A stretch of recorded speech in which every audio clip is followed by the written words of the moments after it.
नमो भगवते वासुदेवाय।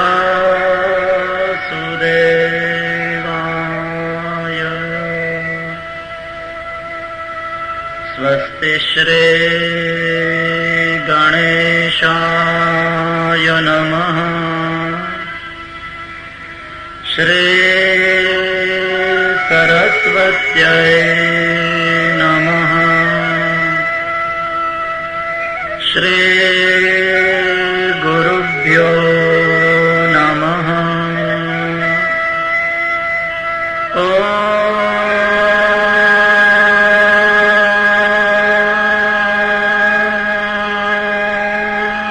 नमः पार्वती पतये हर हर महादेव हर।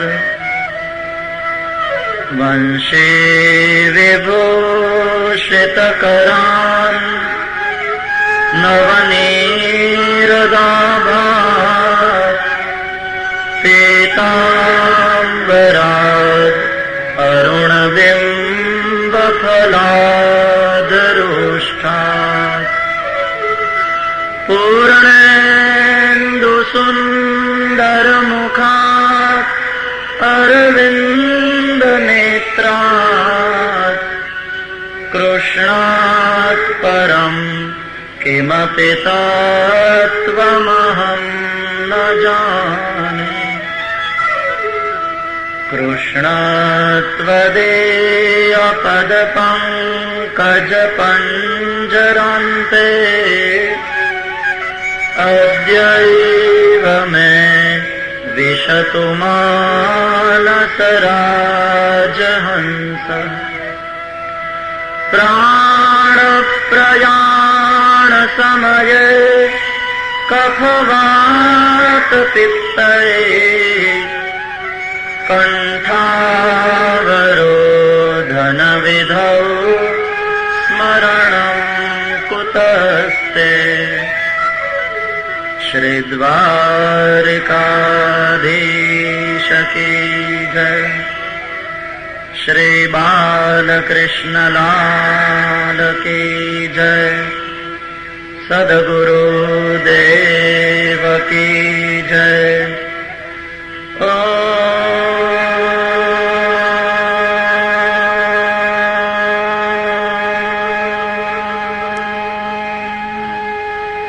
नमः पार्वते पतये हर हर महादेव हर। हरे कृष्ण कृष्ण कृष्ण हरे हरे।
कस्तूरे तिलकं ललाटपटले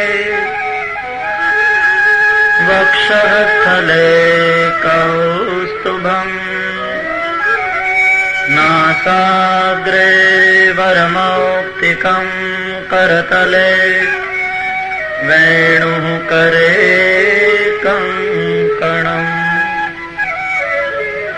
सर्वाङ्गे हरिचन्दनं सुललितम् कण्ठे च मुक्तावली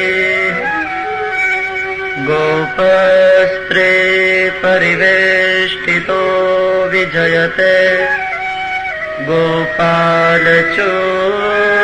गोपालचूडामणि अस्ते स्वतरुणी कराग्रविगलत् कल्पप्रसूनाप्लुतम्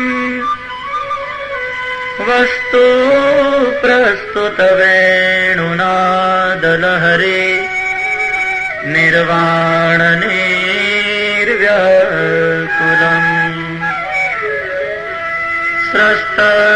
स्रस्तनिबद्धनी विविलसत् गोपी सहस्रावृतम् हस्तन्यस्तनतापवर्गमखिलो दारं किशोराकृतिः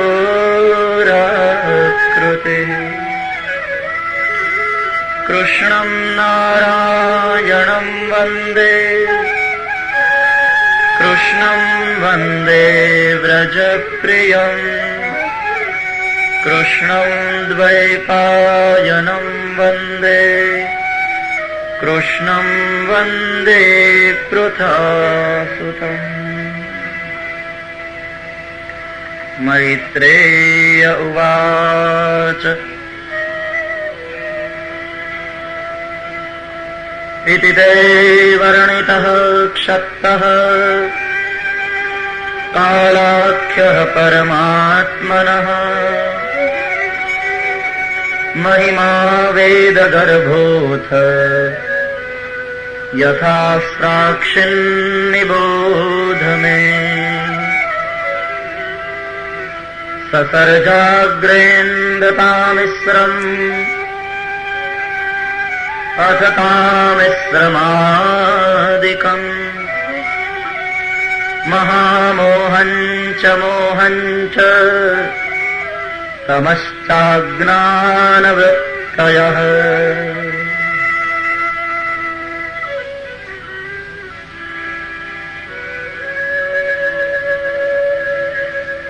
દશવિધ સૃષ્ટિનું સર્જન બ્રહ્માજીએ કર્યું. બ્રહ્માથી ઋષિઓ પ્રગટ થયા બ્રહ્માજીના માનસ પુત્ર તરીકે.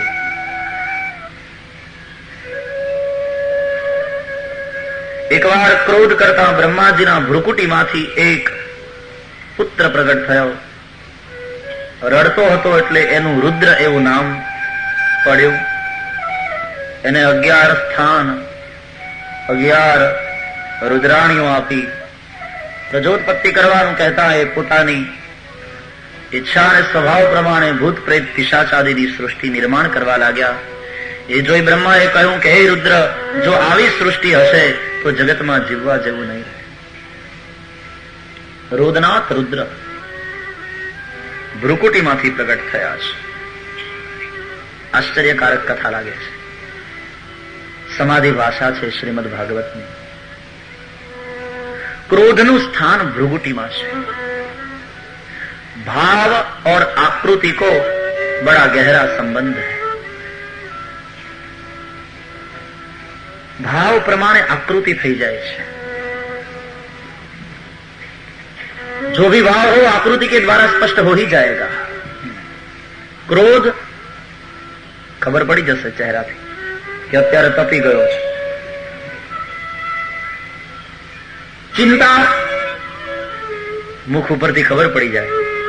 ભલે બોલે નહીં પણ ખ્યાલ આવી જાય. આપણે પૂછીએ શું ચિંતામાં છો, क्योंकि आकृति बता देती है. भाव प्रतिबिंबित हो जाता है आकृति में। प्रसन्नता स्पष्ट दिखाई पड़ेगी मुंह पर। ईर्ष्या आंख बतावी देशे, કામ વિકાર ખબર પડી જશે, આંખ આત્માનો અરીસો છે, ખ્યાલ આવી જાય. ભાવને અને આકૃતિને બહુ ઘનિષ્ઠ સંબંધ છે. તો ક્રોધનું સ્થાન છે ભ્રુકુટીમાં. જ્યારે માણસ ક્રોધ કરે ત્યારે એની ભ્રુકુટી કેવી વંકાઈ જાય, આંખો ફાટી જાય.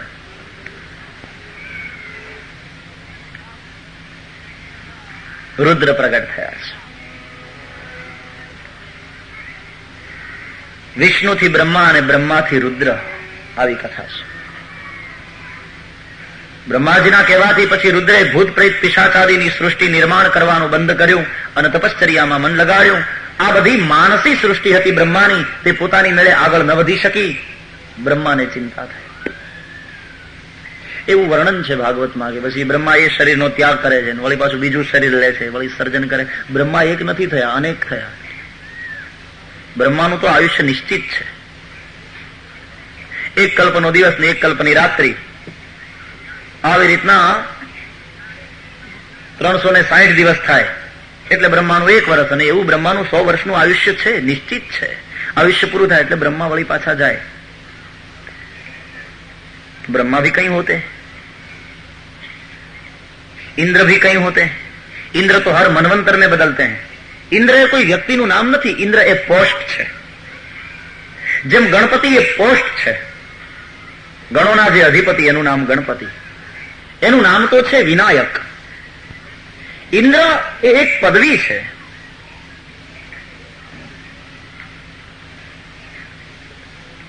એકવાર બ્રહ્માજી શાંત ચિત્તે બેઠા છે. બ્રહ્માજીથી એક જોડલું પ્રગટ થયું, એક પુરુષ અને એક સ્ત્રી. પુરુષ તે મનુ મહારાજ, સ્ત્રી તે શત્રુપા, આદિ માનવ. મનુના જે થયા તે માનવ કહેવાયા. બ્રહ્માજીએ મનુને કહ્યું, હે મનુ, આ શત્રુપાને તમે સ્ત્રી તરીકે ગ્રહણ કરો, ગ્રહેષ્ઠાશ્રમી બનો, તમારા દિવ્ય દાંપત્યના યોગે તમારે ત્યાં સંતાનો થાય, એને ત્યાં વળી સંતાનો થાય. આમ માનવીય સૃષ્ટિ આગળ વધે. કાયાના 2 ભાગ થયા છે, એવું વર્ણન છે ભાગવતમાં. જમણો ભાગ પુરુષ અને ડાબો ભાગ સ્ત્રી.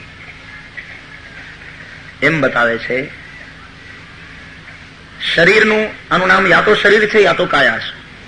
શીર્યતે ઇતિ, તે ધીમે ધીમે ધીમે ઘસાતું જાય, તે શરીર. અને કાયા, આ કોણ?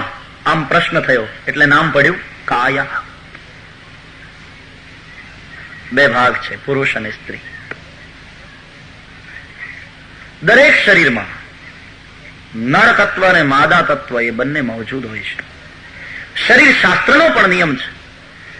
પછી પુરુષ હોય કે સ્ત્રી હોય, પણ દરેકના શરીરમાં નર તત્વ અને માદા તત્વ એ બંને હોય છે. પણ જેમાં નર તત્વ જાજુ અને માદાનું તત્વ ઓછું એ પુરુષ, અને જેમાં માદાનું તત્વ વધારે છે અને નર તત્વ ઓછું છે એ સ્ત્રી.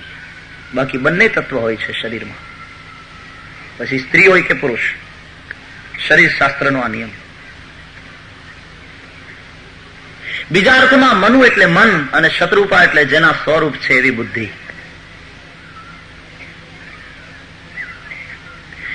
પુરુષ જમણું અંગ ગણાય છે, સ્ત્રીને ડાબું અંગ કહેવામાં આવે છે. એટલે સ્ત્રીનું બીજું નામ છે વામા.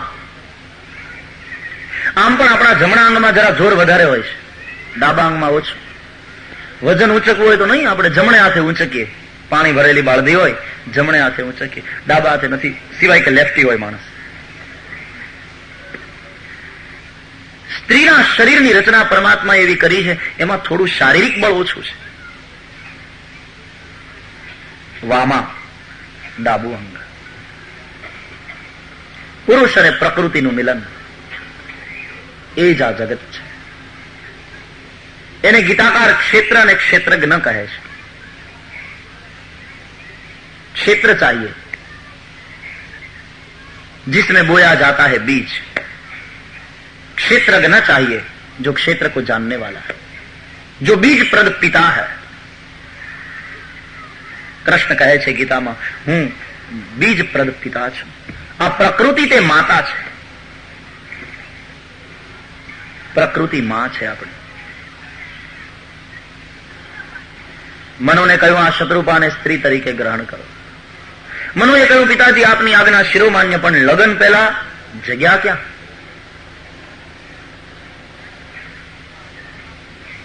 અમારે ખાવું શું, અમારે રહેવું ક્યાં? સીધે સીધો લગ્ન કરી નાખું તો આ બધાનું પોષણ મારે કરવું કઈ રીતે? પછી પરિવાર થાય, બાળકો થાય તો પત્ની, પરિવાર, આ બધાનું પોષણ કઈ રીતે કરવું? અમારે રહેવું ક્યાં? પોષણ અને રહેઠાણ આ બેનો તો ખાસ વિચાર કરવો જોઈએ ને. તમે કીધું ને મેં પરણી નાખ્યું એમ નહીં. એટલે બ્રહ્માને આનંદ થયો. આ જીવ એવો છે કે એની પાસે વિવેક છે, એની પાસે બુદ્ધિ છે. આ વિચારશીલ પ્રાણી છે. એ કંઈ પણ કરતા પહેલા વિચાર કરે છે. સરસ. આ રચનાથી મને સંતોષ થયો. આ માસ્ટરપીસ છે માનવ. વાત તો સાચી છે મનુ તમારી. રહેવું ક્યાં? કારણ કે પૃથ્વી જળમાં હતી. પૃથ્વી હોય તો એના ઉપર રહી શકાય, પૃથ્વી હોય તો પછી અન્ન એમાં પકાવી શકાય, પણ પૃથ્વી જ જ્યાં જળમાં હતી. આકાશ, આકાશથી વાયુ, વાયુથી તેજ, તેજથી જળ અને જળથી પૃથ્વી. હવે જળમાંથી પૃથ્વી તત્વને બહાર કાઢવાનું છે. જો પૃથ્વી જ નથી, ધરતી નથી, તો ધારણ કરે કોણ? બ્રહ્માજીને થયું જળમાંથી પૃથ્વીને બહાર કાઢવી એ મારી શક્તિ નથી. બ્રહ્મા બુદ્ધિના દેવ. એ જ્યાં શરણાગતિ સ્વીકારે, શ્રદ્ધાની શરૂઆત થાય. એટલે હવે શ્રદ્ધાપૂર્વક બ્રહ્માજીએ પરમાત્માનું ધ્યાન કર્યું કે પ્રભુ આપની આજ્ઞા પ્રમાણે સર્જન કાર્ય હું આગળ કરું છું, પણ અહીંયા મારી મતિ અટકે છે. અહીંયા મારી શક્તિની સીમા આવી જાય છે.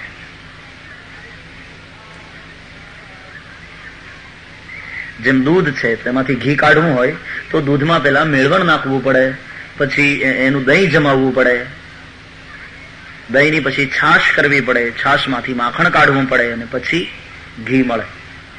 તો 5 વસ્તુ થઈ ને: દૂધ, દહીં, છાશ, માખણ અને ઘી. આકાશ, વાયુ, તેજ, જળ, પૃથ્વી. જળમાંથી પૃથ્વી તત્વને બહાર કાઢવાનું છે. જળમાં પૃથ્વી તત્વ નિહિત છે, એને બહાર કાઢવાનું છે. દૂધમાં ઘી છે, એને પ્રગટ કરવાનું છે. મારી શક્તિ નથી. આ પરમાત્માનું ધ્યાન કર્યું એવી કથા છે શ્રીમદ ભાગવતમાં કે એ સમયે બ્રહ્માજીના નાકના નસકોરામાંથી અંગૂઠાના ટેરવા જેવડા પ્રગટ થયા. બોલીએ વરાહ સ્વરૂપ ભગવાન કી જય. ભગવાન વરાહ પધાર્યા. જોત જોતામાં એમણે મોટું રૂપ લીધું. આશ્ચર્યકારક કથા છે. ભાગવતની કથા રામાયણ કરતા 6 વધારે ને પાછી કરવી પડે ડબલ. પેલા વાચ્યાર્થ અને પછી એની સમાધિ ભાષા, એનો વ્યંગ્યાર્થ. દિવસ ઓછા, સપ્તાહ 7 જ દિવસ. એ તો ઠીક છે, આપણે 3 કર્યા વધારે, પણ 10 ઓછા પડે છે. એક તો વાચ્યાર્થ કહેવાનો, પછી પાછો વ્યંગ્યાર્થ કહેવાનો. વ્યંગ્યાર્થ તમને મગજમાં સમજાય નહીં એટલે વળી પાછું દ્રષ્ટાંત દ્વારા એને સિદ્ધાંતને સમજાવવાનો. એ બધું કરતા કરતા વળી એકદમ તાત્વિક જ ચર્ચા ના આવે ને તમને કંટાળો ના આવે ને પચવાનું ભારે ન પડી જાય, એટલા માટે વળી વચ્ચે હળવી વાતો લેતી જવાની, થોડા ભજન લેતા જવાના, કીર્તન લેતું જવાનું, કોઈ ઝોલા ન ખાય એટલા માટે એવું થોડું લેતું જવાનું. હવે કેમ પૂરું થાય 10 દિવસમાં? સાગર હૈ એ તો 10 दिन भी कम પડતે. અને અમારે તો સતત ચિંતા કરવાની હોય છે કે ભાગવત પ્રત્યે એક લોકોનો એક એવો પૂર્વગ્રહ બંધાઈ ગયો છે કે અઘરું, આપણને સમજાય નહીં. હવે એ તમારા પૂર્વગ્રહને તોડવો એ બહુ અઘરું કામ છે અમારા માટે. ભાગવત અઘરો નથી, ભાગવત ગ્રંથ અઘરો નથી લાગતો, ભાગવત અઘરું નથી, અદ્ભુત છે. પણ તમારા પૂર્વગ્રહને તોડવો એ બહુ અઘરો. એટલા માટે તો આ બધું લેવું પડે છે વચ્ચે વચ્ચે कि तुम्हें एक पूर्वग्रह छोड़ो और इस कथा में भी ऐसे संलग्न बनो. देखो इसकी गहराई में अगर गोता लगाओगे तो फिर ऐसा रस पैदा होगा कि बाहर निकलने का नाम नहीं लेगा. ऐसा ग्रंथ है ये. જેટલું તમને આમાં ઊંડાણ લાગે, ઊંડાણની જ મજા છે ભાગવતમાં. સમસ્ત વેદો, પુરાણો, ઉપનિષદો બધાનો સાર કયો છે. નાકના નસકોરામાંથી વરાહ પ્રગટ થયા. આશ્ચર્યકારક ઘટના છે. આપણા નાકમાંથી તો કોઈ દી કાંઈ નીકળ્યું નહીં. ब्रह्माजीना नसकोरामांथी वराह प्रगट थयो। ध्यान दो, बड़ी प्यारी बात है ये। વરાહ શબ્દનો અર્થ સમજો. વર એટલે શ્રેષ્ઠ અને અહ એટલે દિવસ. તે શ્રેષ્ઠ દિવસ હતો. કયો? જ્યારે પરમાત્માએ જળમાંથી આ પૃથ્વીને બહાર કાઢી. જે હરિયાળી ધરતીની ઉપર હું તમે અત્યારે બેઠા બેઠા કથા કરીએ છીએ, એ શ્રેષ્ઠ દિવસ જ્યારે ભગવાને કાઢી બહાર પૃથ્વીને. વરાહ એટલે જળ તત્વમાંથી પૃથ્વી તત્વને બહાર કાઢનારી શક્તિ. આ કોઈ માનવે કામ કર્યું નથી. આ માનવી શક્તિનું કાર્ય નથી, આ પરમ શક્તિનું કાર્ય છે, જેને આપણે પરમાત્મા કહીએ છીએ. ये वराह बनकर आए हैं. ભગવાન વરાહ નસકોરામાંથી પ્રગટ થયા. એનો અર્થ વરાહ આવ્યા છે પૃથ્વીને બહાર કાઢવા માટે. જળમાંથી પૃથ્વી તત્વને બહાર કાઢવાનું છે. જે રીતે તમે રેડિયોનું એરિયલ કાઢો તો એક ભૂંગળીમાંથી બીજી નીકળે, એમાંથી ત્રીજી નીકળે, એમાંથી ચોથી નીકળે, એમાંથી પાંચમી નીકળે. અહીંયા આકાશથી વાયુ થયો, વાયુથી તેજ થયું, તેજથી જળ થયું. હવે જળમાંથી પૃથ્વીને બહાર કાઢવાની છે. ચોથી ભૂંગળીમાંથી પાંચમી ભૂંગળીને બહાર કાઢવાની છે. પરમ શક્તિ પરમાત્મા વરાહ બનીને આ કાર્ય માટે પધાર્યા છે. તો પૃથ્વીને બહાર કાઢવા આવ્યા છે. અને પૃથ્વી તત્વની તન્માત્રા શું છે? ગંધ. અને ગંધની ઇન્દ્રિય નાક. એટલે સંબંધ બતાવ્યો છે આ બધો. નાકમાંથી પ્રગટ થયા એનો અર્થ એ સંબંધ બતાવ્યો છે કે વરાહ પૃથ્વીને બહાર કાઢવા આવ્યા છે. પૃથ્વીની તન્માત્રા છે ગંધ અને ગંધની ઇન્દ્રિય છે નાક. ભગવાન વરાહ પ્રગટ થયા. સમુદ્રના પાણીમાં જળની અંદર એમણે પ્રવેશ કર્યો અને પછી પૃથ્વીને પોતાની દાઢ વડે ઉપાડી બહાર આવ્યા. એટલે આપણી નજર સામે એક શબ્દ ચિત્ર ખડું થાય કે વરાહ ભગવાન એમ દાઢમાં પૃથ્વીને પકડી હશે ને બહાર આવતા હશે. એ એક સીધી સાદી વાત સમજવાની છે કે એ વરાહ શક્તિ જે પરમાત્માની શક્તિ છે, પરમાત્મા જ બનીને આવ્યા છે. એ શક્તિએ જળમાંથી પૃથ્વીને બહાર કાઢી. અત્યારે હું તમે સૌ જાણીએ છીએ, આપણે ભૂગોળ ભણ્યા છીએ કે 3 ભાગમાં પાણી છે ને 1 ભાગમાં ધરતી છે. એ સમય એવો હતો કે ચારે બાજુ કેવળ પાણી હતું. આ 1 ભાગની જે ધરતી દેખાય છે તમને, એ ભગવાન વરાહનું કામ છે, જેના ઉપર હું તમે રહીએ છીએ. પછી તો એના ટુકડા થયા અને 7 દ્વીપ થયા, જેને આપણે હવે પછી અલગ અલગ ખંડ કહીએ છીએ. એશિયા ખંડ ને, આફ્રિકા ખંડ ને, અમેરિકા ખંડ ને, ઓસ્ટ્રેલિયાનો ખંડ. પછી ભૌગોલિક પરિવર્તન તો થતા રહે છે લાખો વર્ષોના અંતે. એ આગળ કથા આવશે પંચમ સ્કંદમાં. ભગવાન વરાહે પૃથ્વીને બહાર કાઢી. એક અસુર એમની સાથે લડવા માટે આવ્યો. ભગવાન વરાહે યુદ્ધ કરી પેલા અસુરને માર્યો અને પછી પૃથ્વીને બહાર કાઢીને વરાહ અંતર ધ્યાન થયા. વિદુર પૂછે મૈત્રેયને, પેલો અસુર કોણ હતો, શા માટે આવ્યો, ભગવાન વરાહનું અને એ અસુરનું યુદ્ધ શા માટે થયું, તે કથા વિસ્તારથી કહો. મૈત્રેયજી કહે છે, વિદુર તમને જિજ્ઞાસા છે તો સાંભળો.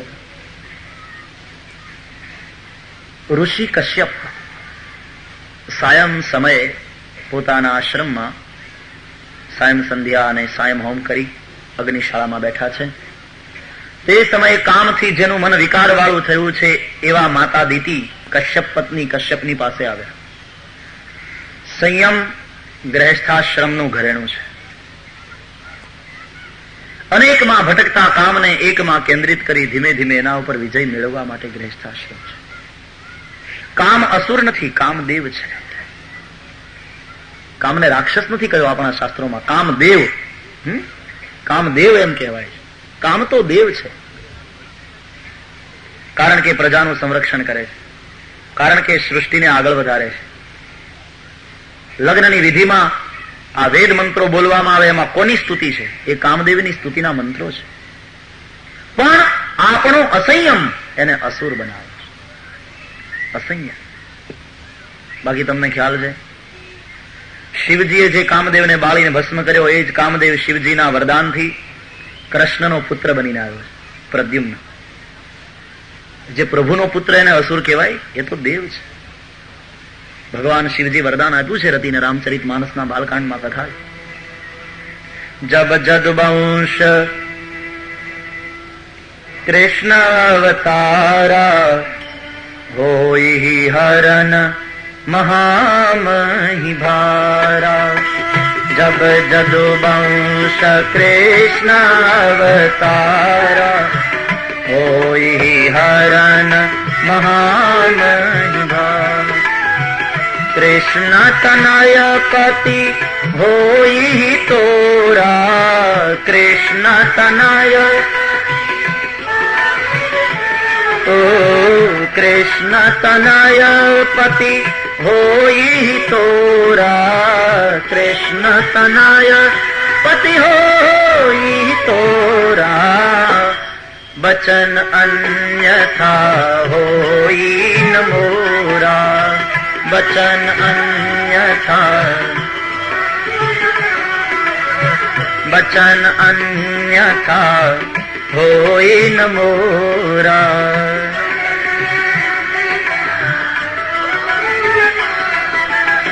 मंगल भवन अमंगल हारे, द्रवहु सुदशरथ अजीर बिहारी।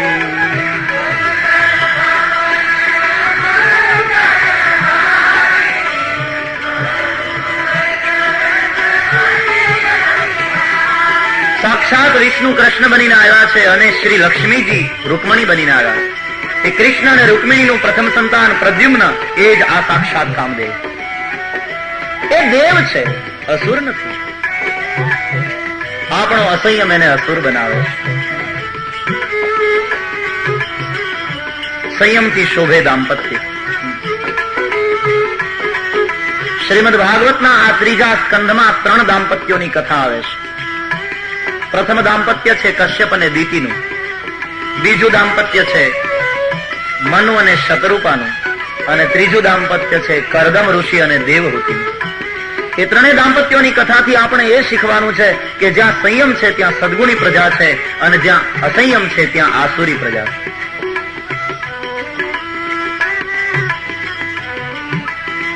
સાયંકાળ હતો, કામને કારણે મન વિકાર વાળું થયું દીતીને. કશ્યપ પાસે આવ્યા. કશ્યપે કહ્યું, દીતી નામ લો પરમાત્માનું, રક્ષણ કરશે તમારા મનનું, કામ વિકારને અંદર નહીં આવવા દે. દિવસે સૂર્યનારાયણ મન બુદ્ધિનું રક્ષણ કરે છે, રાત્રે ચંદ્રમા. મન અને બુદ્ધિનું રક્ષણ કરનારા બંને દેવતાઓ છે સૂર્ય ચંદ્ર. સાયંકાળે શું થાય છે કે મન અને બુદ્ધિનું રક્ષણ કરનાર બંને દેવતાઓ નિર્બળ હોય છે. કારણ કે સૂર્ય અસ્ત થતા હોય છે અને ચંદ્ર ઉદિત થતા હોય છે. અસ્ત થતા સૂર્યમાં બળ નથી હોતું અને ઉદિત થતા ચંદ્રમાં બળ નથી હોતું. બાળકમાં પણ બળ ન હોય અને વૃદ્ધમાં પણ બળ ન હોય. વૃદ્ધાવસ્થા એટલે અસ્ત, બાલ્યાવસ્થા એટલે ઉદય. તો ઉદિત થતા સૂર્યમાં બળ ન હોય, અસ્ત થતા ચંદ્રમાં બળ ન હોય સવારે, અને સાંજે અસ્ત થતા સૂર્ય નિર્બળ હોય છે અને ઉદિત થતા ચંદ્ર નિર્બળ હોય છે.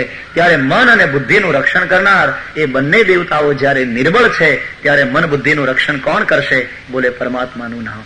એટલા માટે સાયંકાળે પ્રભુનું નામ લેવાનું. એને સંધ્યા સમય કહ્યો ત્યારે સંધ્યા કરવાની. પ્રભુનું નામ ત્યારે રક્ષા કરશે. દીતી માન્યા નહીં. ત્યારે કશ્યપે કહ્યું કે હે દીતી, હવે તારા ઉદરથી 2 અસુરો પ્રગટ થશે. દીતીની અંદર 4 દોષ આવ્યા. पहलो दोष मन के असंयम का दोष, अपने मन पर संयम न रख पाई मां दीती. दूसरा पति की आज्ञा के उल्लंघन का दोष, पति आज्ञा का उल्लंघन हुआ, पति ने समझाया नहीं मानी. तीसरा कालगत दोष, क्योंकि सायंकाल था. और चौथा देवापराध कृत, कारण के શિવ અને ભવાની સાયંકાળે વિચરણ કરવા નીકળ્યા. મર્યાદાનું પાલન ન થયું, સંયમ ન રાખ્યો, શિવ ભવાની દેવનો અપરાધ થયો. આ 4 દોષ માતા દીતીમાં આવ્યા અને આને કારણે દીતીથી જે પ્રગટ થયા તે અસુર પ્રગટ થયા. દીતી, હવે તારા ઉદરથી 2 રાક્ષસો પ્રગટ થશે. દીતીને પછી પસ્તાવો થયો છે, મારાથી ભૂલ થઈ, મને ક્ષમા કરો, મારા બાળકનું મૃત્યુ બ્રાહ્મણોના શ્રાપથી ન થાય એવો અનુગ્રહ કરો. બ્રાહ્મણ શ્રાપથી જો મૃત્યુ થયું તો એની સદગતિ નહીં થાય. કશ્યપે કહ્યું, દીતી તમે પશ્ચાતાપ કર્યો તે સારું કર્યું. તમારા બંને પુત્રોનું મૃત્યુ પરમાત્મા દ્વારા થશે.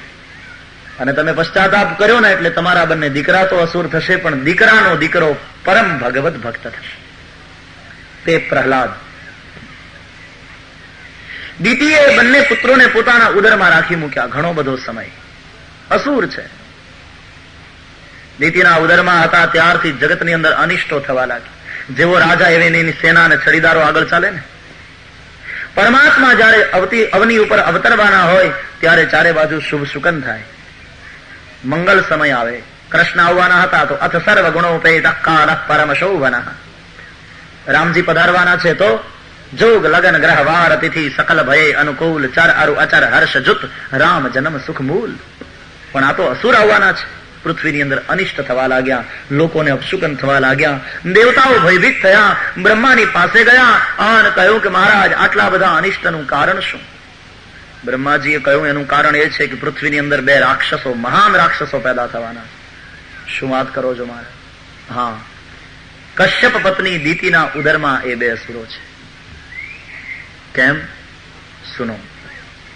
એકવાર સનક, સનંદન, સનાતન અને સનતકુમાર એ ચારે જણા વૈકુંઠમાં નારાયણના દર્શનની ઈચ્છાથી ગયા. 7 દરવાજા એવું શાસ્ત્રમાં વચન છે, લખેલું છે. વૈકુંઠના દરવાજા 7. તો 6 દરવાજા તો પસાર કરી ગયા, 7મે દરવાજે જય વિજય અટકાયા. આપણા સૌનું આવું છે. 6 દરવાજા તો હું તમે સાધના કરતા કરતા પસાર કરી જઈએ. 6 દરવાજા કયા? કામ, ક્રોધ, લોભ, મદ, મોહ અને મત્સર. 6 દરવાજા તો પસાર કરી ગયા, પણ 7મો દરવાજો જય વિજયનો છે, એટલે કીર્તિ. સ્વદેશે કીર્તિ તે જય અને આંતરરાષ્ટ્રીય ખ્યાતિ તે વિજય. એક સમય એવો આવે સાધના કરતા કરતા માણસના એક ભૂમિકા એવી આવે અંદર કે કામ છૂટે, ક્રોધ છૂટે, લોભ છૂટે, મદ અહંકાર છૂટે, મોહ પણ છૂટે, મત્સર ઈર્ષા પણ ન કરે, પણ હજી કીર્તિ અને નામની મહત્તા, નામની ઈચ્છા છૂટી ન હોય. ચામ અને દામની ઈચ્છા છૂટી ગઈ હોય, પણ હજી નામે એને પકડ્યો હોય, હજી કીર્તિ એને પકડ્યો હોય. બાપજી આમ બરાબર, પણ રેલવે પ્લેટફોર્મ પર ઉતરે 25 જણા જો ફૂલની માળા લઈને હાજર ન હોય તો થોડું મોઢું પડી જાય. તો 7મે દરવાજે અટકેલો જીવ છે, જે જય અને વિજયનો દરવાજો. આ પકડે છે માણસને. નામ દામ ચામ કા મોહ હોતા. કીર્તિ અને કીર્તિ જેવું કોઈ કેદખાનું નથી, તે અનુભવે સમજાશે. મારો કહેવાનો અર્થ, જે કીર્તિ મેળવવા માટે એની પછવાડે દોડે છે, બંધાય છે. બાકી જે સંત છે એની ઈચ્છા વિના કીર્તિ એની પછવાડે દોડતી આવે. સિદ્ધિ પ્રસિદ્ધિમાં ફસાય તે સંત નહીં. પણ પરમાત્મા પોતાના સંતને એટલા માટે પોતાની ઈચ્છાથી પ્રસિદ્ધ કરે છે કે આના જીવનથી અનેક લોકોના જીવન સુધરશે. એ ઈશ્વર ઈચ્છા છે. બાકી પોતે પોતાની પ્રસિદ્ધિ માટે પ્રયાસ ન કરે, સિદ્ધિ પ્રસિદ્ધિની પછવાડે દોડે નહીં. એને માટે તો બસ ભગવત પ્રાપ્તિ એ જ સિદ્ધિ. સાધન સિદ્ધિ રામ પદ નેહુ. જેમ સંત ભરતને માટે સાધન અને સિદ્ધિ એ બંને એક. સીતારામના ચરણારવિંદમાં પ્રેમ એ જ માત્ર જેની સિદ્ધિ. બીજી કોઈ સિદ્ધિ, લૌકિક સિદ્ધિ એને જોઈતી નથી. 7મે દરવાજે અટક્યા. જય વિજય, રાષ્ટ્રમાં ખ્યાતિ અને આંતરરાષ્ટ્રીય ખ્યાતિ. પણ આ તો સનતકુમારો છે, સંત છે, એની ભૂમિકા તો કઈ નિરાળી છે. હકીકતમાં આ ખ્યાતિએ એના માર્ગમાં વિક્ષેપ કર્યો, પણ આ તો સંત છે. તરત કહ્યું, હરિદર્શનમાં વિક્ષેપ કરનાર તમે જાઓ, મારો શ્રાપ છે કે અસુર બનીને અવની ઉપર પડો. શ્રાપ આપો. બંને કાપી ગયા. એ સમય અંદરથી ભગવાન પધાર્યા. શાંતાકારમ પરમાત્માને જોતા સનતકુમારોનો ક્રોધ શાંત થયો. ભાવ અને આકૃતિને સંબંધ છે. જેવો ભાવ હોય એવી આકૃતિ બની જાય, અને આકૃતિ પ્રમાણે ભાવ. સંતની આકૃતિ શાંત હોય તો આપણને બહુ ક્રોધમાં હોઈએ અને આપણે ઘરમાં કોકને ખીજાતા હોઈએ, પછી પત્નીને કે છોકરાઓને કોઈને પણ ખીજાતા હોઈએ, અને એમાં કોઈ પરમ શાંત સંત પધારે તો આપણો ક્રોધ કેવો તરત શાંત થઈ જાય. પધારો પધારો બાપજી. ક્રોધ જાય અને મોઢા ઉપર હાસ્ય આવી જાય. क्योंकि आकृति के अनुसार भाव हो गया और भाव के अनुसार आकृति हो जाती है, आकृति के अनुसार भाव हो जाता है. भगवान की आकृति कैसी है? शांताकारम. तो शांताकारम नारायणને જોતા સનતકુમારોનો ક્રોધ શાંત થયો. પછી ભગવાને કહ્યું કે હે ઋષિઓ, તમે જે શ્રાપ આપ્યો, તમે જે દંડ કર્યો તે ઉચિત જ થયું છે. સંતનો અને બ્રાહ્મણોનો અપરાધ કરનાર કદાચ મારી ભુજા હોય તો હું એને કાપી નાખું. ભગવાન બ્રાહ્મણ પ્રિયા. મારે આંગણે તમે આવ્યા અને મારા દ્વારપાળોએ તમારો અપરાધ કર્યો. પણ હવે શાપાનુગ્રહ કરો. ત્યારે કહ્યું કે વેર ભાવે ભગવાનને ભજે તો 3 જન્મે મુક્તિ અને નહીં તો 7 જન્મ મુક્તિ. બંને કહ્યું અમે વેર ભાવે ભજન કરીશું, પણ 3 જન્મે અમારી મુક્તિ થાય એવી કૃપા કરો. તથાસ્તુ. આનો અર્થ એમ થયો કે જો માળા ફેરવીએ, કથા સાંભળીએ, પ્રેમથી ભજન કરીએ તો 7 જન્મે વારો આવે. એને બદલે જો આજથી વેર ચાલુ કરી દઈએ તો 3 જન્મમાં છૂટીએ. શોર્ટકટ કહેવાય ને. આપણે શું કરવાનું? પણ યાદ રહે, આ દવા જય વિજય માટે છે, આપણા માટે નથી. અને ડોક્ટરે જે દવા જેને આપી હોય તેને જ લેવાય. ડોક્ટરને પૂછ્યા વગર બીજાની દવા આપણે ન ઘટઘટાવી જવાય. રિએક્શન થાય તો હોસ્પિટલમાં દાખલ થવું પડે. કારણ કે વૈદ જયારે નિદાન કરે રોગનું, પછી ભલે એક જ રોગ હોય બે દર્દીને, પણ ક્યારેક દવા જુદી જુદી હોય. કારણ કે દરેક બંનેની પ્રકૃતિ જુદી જુદી હોય શરીરની. તો એક જ દર્દ માટે વૈદ અલગ અલગ દવા આપે, કારણ કે પ્રકૃતિનું ધ્યાન રાખવું પડે. આ દવા જય વિજય માટે છે, આપણા માટે નથી. એટલે આપણે તો જ્યાં છીએ અને જેમ છીએ તેમ બરાબર છે. કદાચ એટલા માટે જ કોઈ કવિ એમ લખ્યું કે રાવણ બનીને મારે લડવું છે રામની સાથે. એને વળી રાવણ બનવાનું મન થયું. રાવણ બનીને મારે લડવું છે રામની સાથે, કારણ જિંદગીનું એ જોખમ મને ગમે છે. મને વિશ્વાસ છે કે રામ મારે અને તારે, એકલા મારે નહીં. તથાસ્તુ. એટલા માટે જે બંનેનો જન્મ ત્રેતામાં હિરણ્યાક્ષ હિરણ્યકશિપુ તરીકે થયો, પછી બીજો જન્મ પેલા સત્યયુગમાં હિરણ્યાક્ષ હિરણ્યકશિપુ, પછી બીજો જન્મ ત્રેતામાં રાવણ અને કુંભકર્ણ, અને પછી એ બંનેનો ત્રીજો જન્મ દ્વાપરના અંતમાં શિશુપાળ અને દંતવક્ત. પણ હવે પ્રભુની પ્રભુતા જુઓ. લઘુતા સે પ્રભુતા બઢે, પ્રભુતા સે પ્રભુ દૂર. ભગવાને એમ કહ્યું કે હે ઋષિઓ, સેવકનો અપરાધ તે સ્વામીનો અપરાધ ગણાય. એને દંડ મળ્યો તો મને મળવો જોઈએ, કારણ કે મારે આંગણે તમે આવ્યા ને ગમે એમ તો એ મારા નોકર, મારો અપરાધ ગણાય ને. દીકરો દેવું કરે તો બાપે ભોગવવું પડે. એટલે તો આજકાલ અહીંયા તો મને ખબર નથી, ભારતમાં એવું થાય છે, હવે પેપરમાં જાહેરાતો જોવા મળે છે કે દીકરો જુદો થઈ જાય એટલે બાપાએ જાહેરાત આપવી પડે કે આજથી મારો મોટો દીકરો મારાથી જુદો છે, કોઈએ મારે નામે એની સાથે વ્યવહાર કરવો નહીં. કરે તો પોતાની જવાબદારી. દીકરો દેવું કરે ને બાપે ભોગવવું પડે.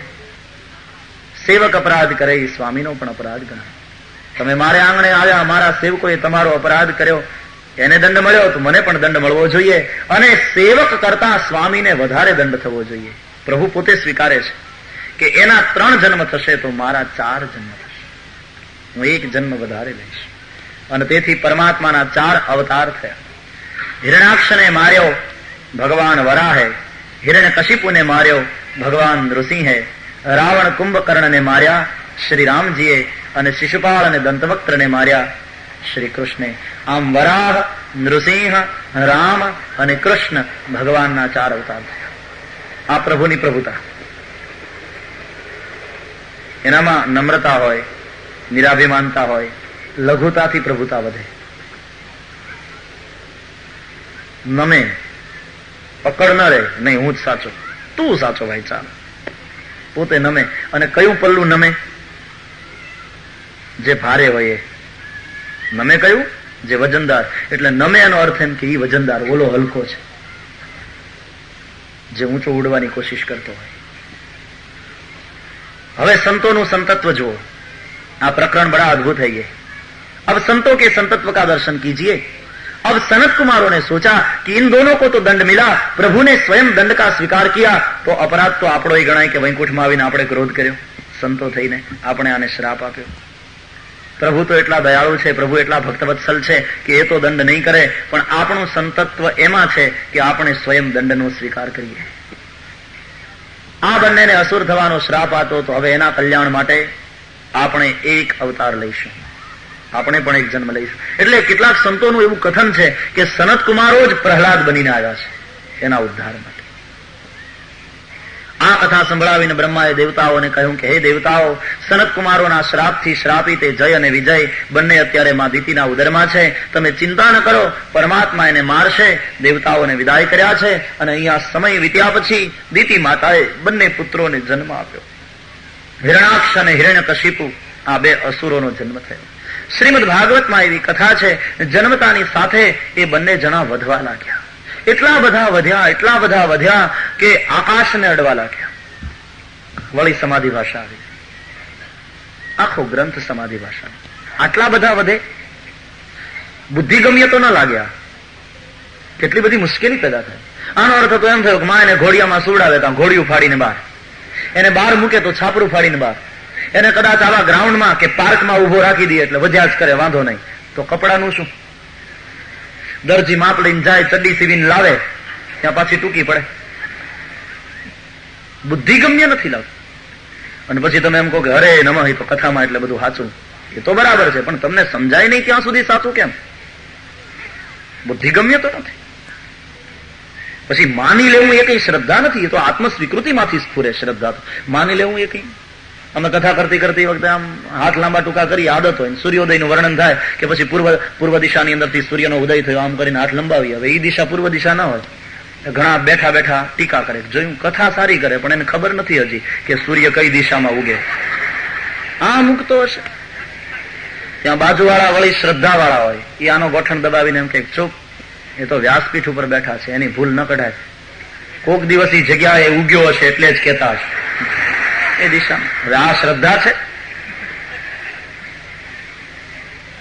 સ્વીકારે છે અંદરથી તમારો માયલો, આત્મ સ્વીકૃતિમાંથી સ્ફુરે. આ વાત બુદ્ધિગમ્ય નથી લાગતી. આટલા બધા વધે ત્યાં સમાધિ ભાષા છે, ત્યાં કંઈક અધ્યાત્મ દર્શન છે, कुछ गहराई है. शब्द तो सपाटी है, अर्थ की गहराई अद्भुत है, उसमें गोता लगाना है, अर्थ के मोती निकालना है, मर्जीवा बनना पड़े. कहा संतों ने, इसका अर्थ यह होता है कि जय और विजय ये बन्ने लोभનું प्रतीक છે. अब बात क्लियर हो गई, स्पष्ट हो गई. અને આપણે ત્યાં કહેવત છે કે લોભ ને થોભ નહીં, લોભ આમ જ વધે, જીમી પ્રતિ લાભ લોભ અધિકાર. કથા સારી કરે પણ એને ખબર નથી હજી કે સૂર્ય કઈ દિશામાં ઉગે. આ મુકતો હશે. ત્યાં બાજુવાળા વળી શ્રદ્ધા વાળા હોય, એ આનો ગોઠણ દબાવીને એમ કે ચૂપ, એ તો વ્યાસપીઠ ઉપર બેઠા છે, એની ભૂલ ન કઢાય. કોક દિવસ એ જગ્યાએ ઉગ્યો હશે એટલે જ કહેતા હશે એ દિશામાં. હવે આ શ્રદ્ધા છે? સ્વીકારે છે અંદરથી તમારો માયલો, આત્મ સ્વીકૃતિમાંથી સ્ફુરે. આ વાત બુદ્ધિગમ્ય નથી લાગતી. આટલા બધા વધે ત્યાં સમાધિ ભાષા છે, ત્યાં કંઈક અધ્યાત્મ દર્શન છે, कुछ गहराई है. शब्द तो सपाटी है, अर्थ की गहराई अद्भुत है, उसमें गोता लगाना है, अर्थ के मोती निकालना है, मर्जीवा बनना पड़े. कहा संतों ने, इसका अर्थ यह होता है कि जय और विजय ये बन्ने लोभનું प्रतीक છે. अब बात क्लियर हो गई, स्पष्ट हो गई. અને આપણે ત્યાં કહેવત છે કે લોભ ને થોભ નહીં, લોભ આમ જ વધે, જીમી પ્રતિ લાભ લોભ અધિકારી. જેમ જેમ લાભ વધે તેમ તેમ લોભ વધે. 1000 પાઉન્ડ મળે તો લાખ પાઉન્ડ મેળવવાનું મન થાય, લાખોપતિ થાવ એટલે કરોડપતિ થવાનું મન થાય, અને કરોડપતિ થાવ એટલે અબજોપતિ થવાનું મન થાય. પણ ભાગ્યની થપ્પડ એવી પડે કે કરોડપતિમાંથી સીધા રોડપતિ થઈ જાય, અબજોપતિ થવાને બદલે. બધી જ ઈચ્છાઓ તો પૂરી ન થાય, પણ લોભને થોભ નથી, લોભનો અંત નથી. જેમ જેમ લાભ વધે છે તેમ તેમ લોભ વધતો રહે છે. હિરણ્યાક્ષ અને હિરણ્યકશિપુ એ બંને લોભનું પ્રતીક. બે લોભ બોલે, હા, પણ લોભના એ બે પ્રકાર છે. એક સંગ્રહ વૃત્તિ લોભ અને બીજો ભોગ વૃત્તિ લોભ. બે પ્રકારના લોભ હોય છે આપણામાં, એક ભેગું કરવાનો અને બીજો ભોગવવાનો. હિરણ્યાક્ષ શબ્દ કા અર્થ સમજો. હિરણ્ય એટલે સોનું, અક્ષ એટલે આંખ. જેની આંખ સોનાની જ માથે. ભેગું કરો, ભજન ભજન નહીં, કમાઓ, દુકાનની બારું નહીં નીકળવાનું, રૂપિયા ભેગા કરો. હિરણ્યાક્ષ આંખ સોના ઉપર જેની, ભેગું જ કરો, જમા કરો, સંગ્રહ કરો. આ લોભ છે. અને બીજો ભોગવવાનો લોભ. હિરણ્ય કશિપુ, કશિપુ એટલે ઓશિકુ, પલંગ ઢોલિયો. ભોગ વૃત્તિ લોભ, ભેગું કરવાનો લોભ અને ભોગવવાનો લોભ. આ બે લોભ માણસને મારે છે. ભોગવવાનો લોભ પણ એવો છે કે જેમ જેમ તમે ભોગવો તેમ તેમ એ વધતો જાય છે. 9મા સ્કંદમાં તો રાજા યયાતિ પછી બોલ્યા છે કે ન જાતુ કામ કામાનામ ઉપભોગે ન શામ્યતિ. જેમ જેમ ભોગ ભોગવો તેમ તેમ ભોગાશક્તિ વધે છે. ભોગ ભોગવવાની કામના એ અગ્નિની અંદર ઘીની આહુતિનું કામ કરે છે. અગ્નિ વધારે ભડકે છે, પ્રજ્વલિત થાય. અને ભેગું કરવાનો લોભ, સંગ્રહ વૃત્તિ લોભ અને ભોગ વૃત્તિ લોભ. અને લોભ છે એ પાપનો પિતા છે. લોભ આવશે એટલે પાપ થશે. લોભ આવ્યો એટલે માણસ પાપ તરફ જવા. જો પેલો રામાયણની અંદર રામાવતારના કારણોની ચર્ચા છે, એમાં વિશ્વ વિદિત એક કઈ દેશું, પાંચમા અને અંતિમ કારણની ચર્ચા જ્યાં કરી છે તુલસીજીએ, એમાં સત્યકેતુ રાજાનો પુત્ર પ્રતાપ ભાનુ પેલા શુકરની પછવાડે દોડે છે, શિકાર કરવા જાય. હકીકતમાં કાલકેતુ રાક્ષસ શુકરનું રૂપ લઈને આવ્યો હતો. અને એ શુકર શું છે, એ ભૂંડ શું છે? વિનય પત્રિકામાં તુલસીજી એનો આધ્યાત્મિક અર્થ આપ્યો કે લોભ શુકર રૂપ, એ લોભનું પ્રતીક છે. અને લોભની પછવાડે પ્રતાપ ભાનુ ભાગ્યો એટલે એનાથી પાપ થયું. પછી પેલો કપટી મુનિ મળે છે, પછી બ્રાહ્મણોને બોલાવે છે, ભૂસુર માંસ, બ્રાહ્મણનું માંસ એના અંદર રાંધવામાં. પણ એ બધું પાપ ક્યારે થયું? એ લોભની પછવાડે. લોભની પછવાડે માણસ ભાગે એટલે પાપ કરે છે, અને લોભનો અંત નથી. હિરણ્યાક્ષ અને હિરણ્યકશિપુ એ લોભના પ્રતીક છે. અહીંયા ભગવાન વરાહ પૃથ્વીને બહાર કાઢતા હતા એ સમયે હિરણ્યાક્ષ ત્યાં આવ્યો છે. એ ભૂંડ મૂકી દે, પૃથ્વી મારી છે. આ સંગ્રહવૃત્તિ લોભ, મારું મારું મારું કરે. ભગવાનને વિચાર થયો હજી તો પૃથ્વી બહાર કાઢી નથી, ત્યાં મારું મારું કરનારા વધ્યા. તો ભગવાને કહ્યું મારું મારું કરે એને હું મારું, એટલે માર્યો. અને એમ બતાવ્યું કે મારું મારું કરશોમાં નહીં તો મરશો. આ પૃથ્વી સૌને માટે. પૃથ્વી કોની? મારી ને તમારી, આપણી ખરી પણ માં. બાકી તો પૃથ્વી જેને બહાર કાઢી છે ધરતીમાંથી, જળમાંથી, એની. એટલા માટે પૃથ્વીને બહાર કાઢી છે પ્રભુએ, તેથી પૃથ્વી પ્રભુની છે. પૃથ્વી વિષ્ણુ પત્ની છે. વિષ્ણુ પત્ની નમસ્તુભ્યમ પાદ સ્પર્શં ક્ષમસ્વ. મારી મારી કરશે તે મરશે, આ બતાવ્યું ભગવાન. બીજા અર્થમાં હિરણ્યાક્ષનો નાશ કર્યો, એનો અર્થ સંગ્રહવૃત્તિ લોભનો નાશ કર્યો. ભગવાને એમ કહ્યું કે તમારા સૌના કલ્યાણને માટે આ સૃષ્ટિ મેં બનાવી, આ ધરતીને બહાર કાઢી, આ પૃથ્વીને જળમાંથી બહાર કાઢી, પણ સુખી થવું હોય તો સંગ્રહવૃત્તિ લોભ ન રાખશો. સંગ્રહવૃત્તિ લોભમાં જ માણસ પાપ કરે છે, અંતે દુઃખી થાય. પાપનું ફળ છે દુઃખ, અંતે દુઃખી થાય. તો સંગ્રહ કરવાનો જ નહીં, બેંક બેલેન્સ રાખવાની જ નહીં, બેંકમાં ખાતા ખોલાવાના નહીં. સંગ્રહ ખરો પણ આગ્રહ વિના સંગ્રહ. કદાચ એ જતું રહે તો રડવા નહીં બેસવાનું, અને ટાણું આવે ત્યારે લોભ નહીં કરવાનો, પાછો ત્યારે વાપરવાનું. ઠીક છે, ક્યારે માંદા પડ્યા, કોઈ પ્રસંગ આવ્યો, પૈસાની જરૂર, પણ આગ્રહ વિના સંગ્રહ. એ સંગ્રહ જરૂરિયાત છે, લોભને માટે નહીં, એક જરૂરિયાત માટે, ઇમરજન્સીમાં કામ લાગે. માત્ર લોભ ભેગું જ કરવાનું, અને એકલું ભેગું કર્યાથી. હું ઘણી વાર કહું, માણસ કપડા સીવડાવવા જાય ને પછી દરજીને એમ કે 2 ખિસ્સા આગળ કરજો, જબ્બા નહીં ખિસ્સા, ખમીસ નહીં ખિસ્સા, પેન્ટ નહીં ખિસ્સા, 2 આગળ કરજો, 2 હિપ પોકેટ કરજો, ને 1 ચોર ખિસ્સું રાખજો. ઘણી બધી સૂચનાઓ. જબ્બાને ખિસ્સા, ખમીસને ખિસ્સા, પેન્ટને ખિસ્સા, લેંઘાને ખિસ્સા, કોટને તો વળી અંદર ને બહાર જાજા ખિસ્સા. આમ કર્યા કરે, નામ કર્યા કરે, બધું ઘણા બધા ખિસ્સા હોય કોટમાં. બધાયને ખિસ્સા, પણ માણસ મરે ત્યારે એના કફનને કોઈ ખિસ્સું ખરું? કફન કો તો કોઈ જેબ નહીં હોતી, કારણ કે ખબર છે કે આ કઈ સાથે નથી લઈ જતું. હજી સુધી ક્યાં એવું સાંભળ્યું કે કોઈ માણસ દરજીની પાસે ગયો કે આ કરોડપતિ માણસ ગુજરી ગયો છે, આનું ખિસ્સું મોટું સીવી દો કફનમાં? નહીં ચલતા સાથ. અને એ ભેગું કરવા માટે જિંદગી વેડફી નાખવાની. તમારે અહીંયાથી ઇન્ડિયા જવું હોય તો બેગમાં તમે કઈ વસ્તુ ભરો? જે સાથે લેવાની છે ને, ઘરે રાખી મૂકવાની હોય બેગમાં ભરો. જે સાથે લેવાની છે એ બેગમાં ભરો. જે સાથે નથી લેવાની એ ભેગું શું કામ કરો? એ શું કામ ભરો? તો સાથે આવવાના છે કરેલા કર્મ. એટલે સત્કર્મના કપડા બેગમાં ભરી લો ભાઈ, બાકી બીજું જે ભેગું કર્યું એ કાંઈ સાથે આવવાનું નથી. અને માણસની મૂર્ખાઈ એ છે કે જે સાથે નથી આવવાનું એ ભેગું કરવામાં આખી જિંદગી ગુમાવી નાખે છે, અને સાથે આવવાનું છે એ ભેગું કરવામાં એને જરાય ચિંતા. દિયા હુઆ સાથ ચલેગા, જો દેતા હૈ સાથ ચલેગા. સંગ્રહ વૃત્તિ લોભ. એક સંતને કોઈએ પૂછ્યું કે મહારાજ, રાક્ષસ કોને કહેવાય અને દેવ કોને કહેવાય?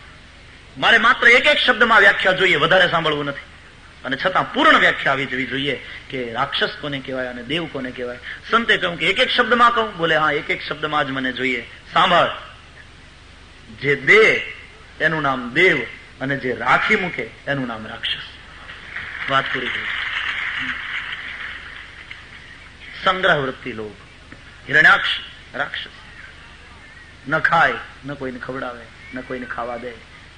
સંગ્રહ વૃત્તિ લોભ, નથી પોતે ભોગવી શકતો.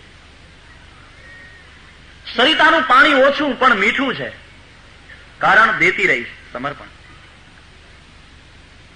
ઈ પીવાય ઓર પ્યાસ બુझे.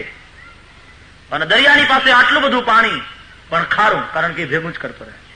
સમજાય છે? આવા બે પ્રકારના માણસો હોય છે જગતમાં. થોડા નદી જેવા, થોડા દરિયા જેવા. નદી જેવા માણસો ભલે લાખોપતિ ન હોય, નોકરિયાત હોય, પણ જ્યાં સારો પ્રસંગ આવ્યો અને સારો માર્ગ દેખાણો એટલે તરત આપતો રહે. એનું પાણી મીઠું અને એનાથી પેલાની પ્યાસ પણ બુझे. બાકી દરિયો હોય કરોડપતિ પણ ભેગું જ કરવામાં સમજે, કદી કોઈને આપે નહીં, અને એનું પાણી પીવે એના પેટ ફૂલે ને મરી જાય, એની તરસ બુજાય નહીં. આટલો અગાધ જલરાશિ હોવા છતાં પણ ખારો છે. એનું કારણ માત્ર ભેગું જ કરતો રહ્યો, ખાલી ભેગું જ કરતો રહ્યો. સંગ્રહ વૃત્તિ લોભ છે, જ્યાં એ કરોડપતિ ભલે ને હોય પણ એનું ધન એ ખારા દરિયાના પાણી જેવું. એમાં મીઠું પાકે. મીઠું કેમ કહેવાય એને? આમ તો ખારું છે. તમે એને પૂછો કોઈને કે આ શું, તો કે મીઠું. ખાજો, કેવું લાગ્યું? ખારું. તો એને મીઠું કેમ કહેવાય? એનું કારણ શું છે? ખારું. અને એને કહીએ મીઠું, એનું કારણ શું? ઘણા લોકો એમ કે એ બધામાં પડે ને એટલે. ઈ જેનામાં ન હોય એની કિંમત નહીં.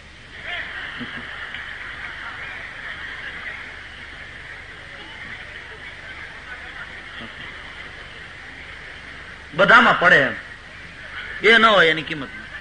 પણ એવું નથી. દૂધપાકમાં ક્યાં હોય? ખીરમાં નાખીએ.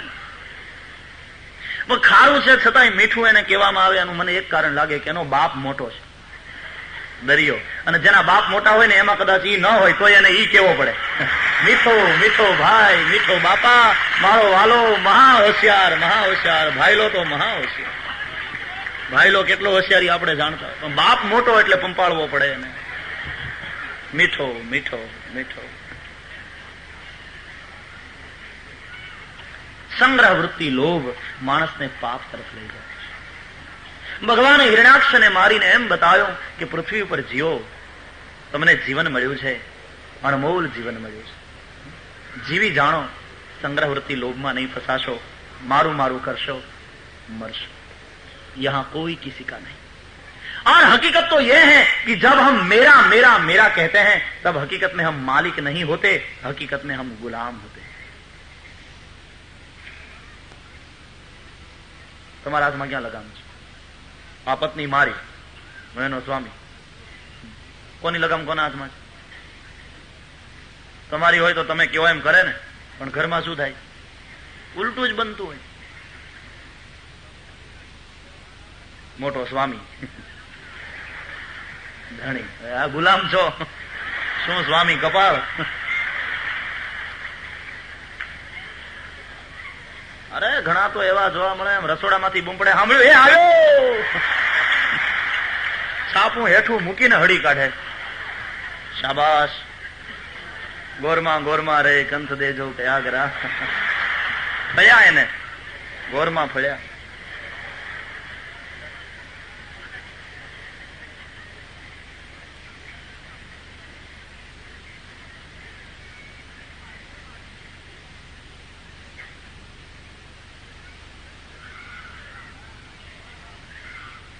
नादिर शाह आया, दिल्ली पर चढ़ाई की, विजय पाया, दिल्ली सर कर दी। दिल्ली में नादिर शाह ने हाथी देखा, पहली बार जीवन में, पहली बार हाथी देखा। किसी से पूछा ये कौन प्राणी है? उसने कहा जहांपना ये हाथी है। हाथी, इसका क्या उपयोग होता है? बड़ा भारी प्राणी है। हाँ महाराज, राजा महाराजा सवारी करते हैं इस पर। अच्छा, हम करेंगे, तैयारी करो। तो तैयारी કરી, હાથીના ઉપર અંબાડી મૂકવામાં આવી. નાદિર શાહ બાદશાહ સવારી કરની હે ઉસે.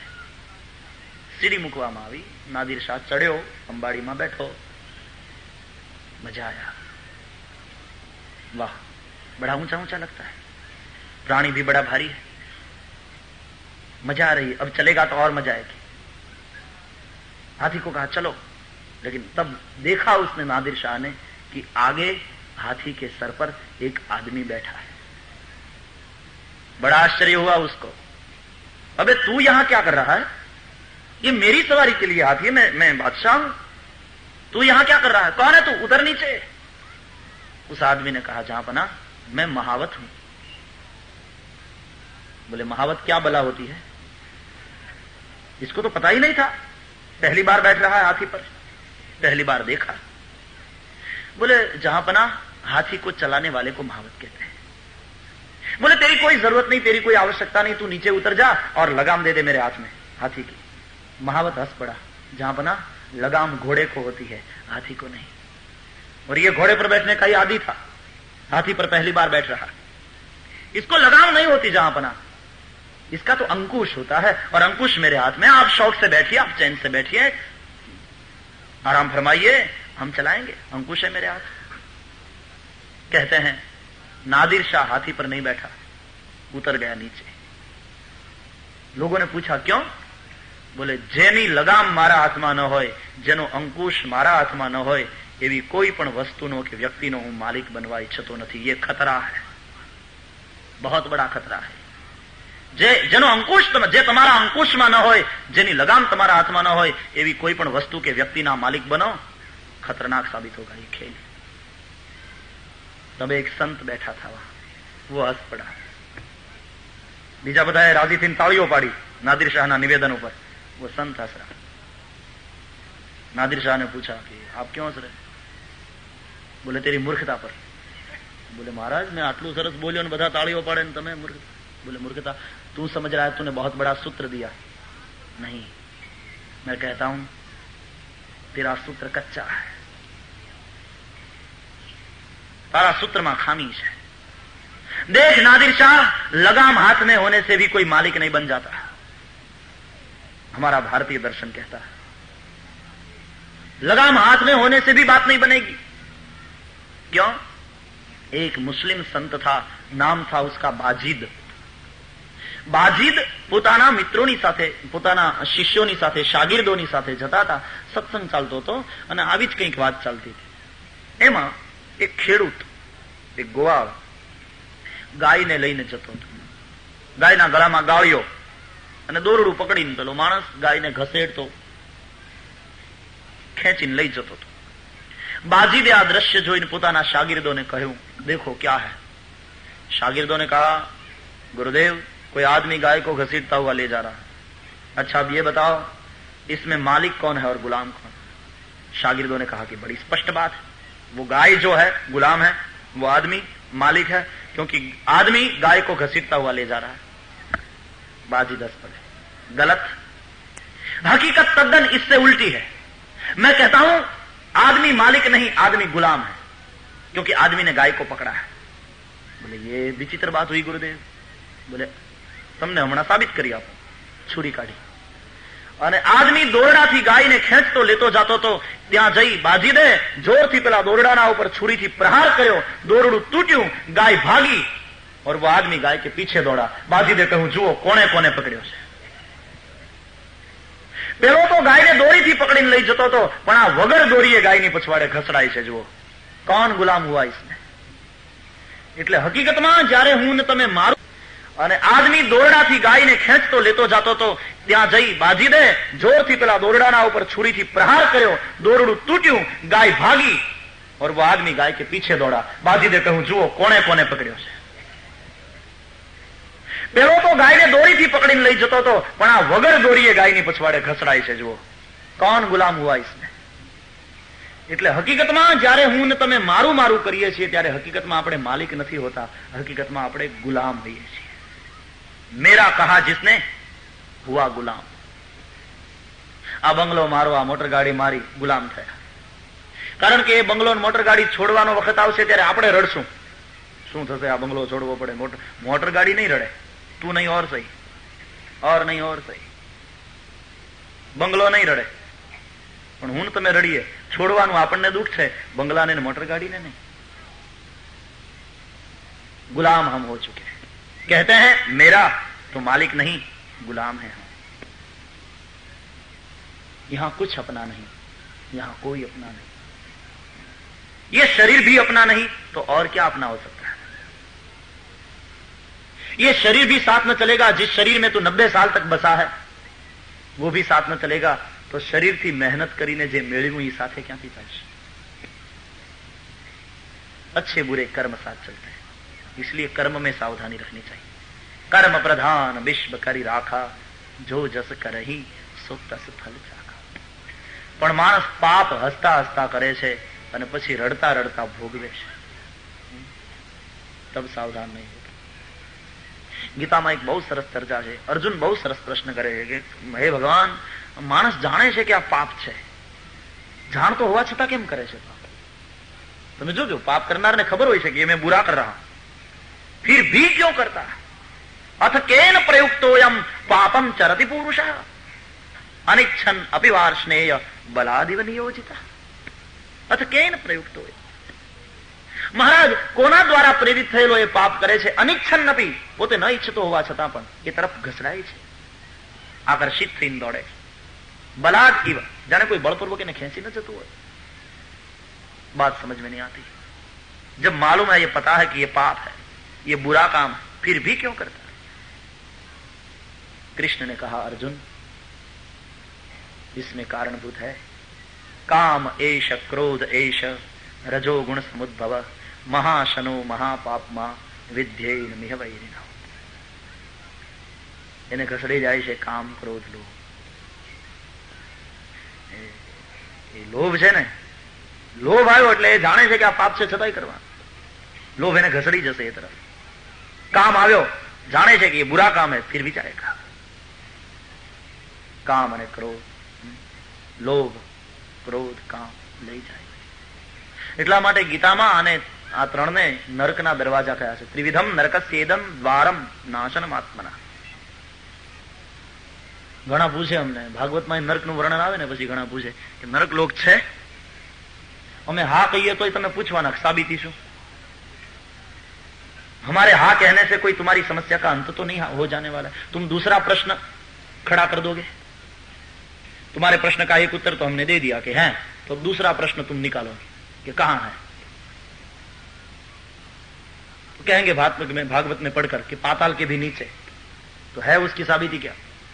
तरत पाछो त्रीजो प्रश्न, भैया नरक कहां है कि नहीं क्या मालूम, लेकिन अगर इतनी बात है, नरक तो नहीं देखा लेकिन नरक के दरवाजे देखे, द्वार देखे, तो एमा प्रवेश कर, तू सीधो नरक में पहुंचीश. तने खातरीपूर्वक कही शकाय. कया दरवाजा? बोले काम, क्रोध અને लोभ. त्रिविधम नरकस्येदम द्वारम. इसमें जिसने प्रवेश किया सीधे नरक की ओर पर. પછી એની સાબિતી માંગ્યા થોડી કરાય કે નરક છે, એની સાબિતી શું? ગુજરી જાઓ, ખબર પડશે. બીજી શું સાબિતી હવે? ગુજરી ગયા પછી ક્યાંક તો જઈશું. अपने किए हुए कर्म के अनुसार. और क्या साबित? કારણ કે ગયેલા કઈ પાછા આવતા નથી કહેવા માટે કે આવી રીતની ટ્રેન મળે છે ને આમથી આમ જવાય છે ને આવી રીતની સગવડ છે રહેવાની. ભાઈ ખુદ જવું પડે તો વળી ખબર પડે. બીજી તો શું સાબિતી હવે? હિરણ્યાક્ષને માર્યો, સંગ્રહ વૃત્તિ લોભને માર્યો, તો જ આ સૃષ્ટિ જીવવા જેવી હશે. સુખે જીવવું હોય, સુખે ન ઉપશામ્યથી. संग्रह वृत्ति लोभ का विनाश करे.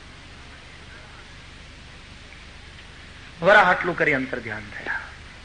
તે શ્રેષ્ઠ દિવસ જ્યારે ભગવાને આ ધરતીને બહાર કાઢી, જેના ઉપર આપણે બેઠા છીએ.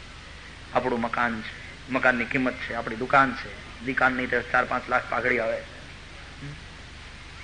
એ પ્રભુની કૃપા કે એણે આ પૃથ્વીને બહાર કાઢી.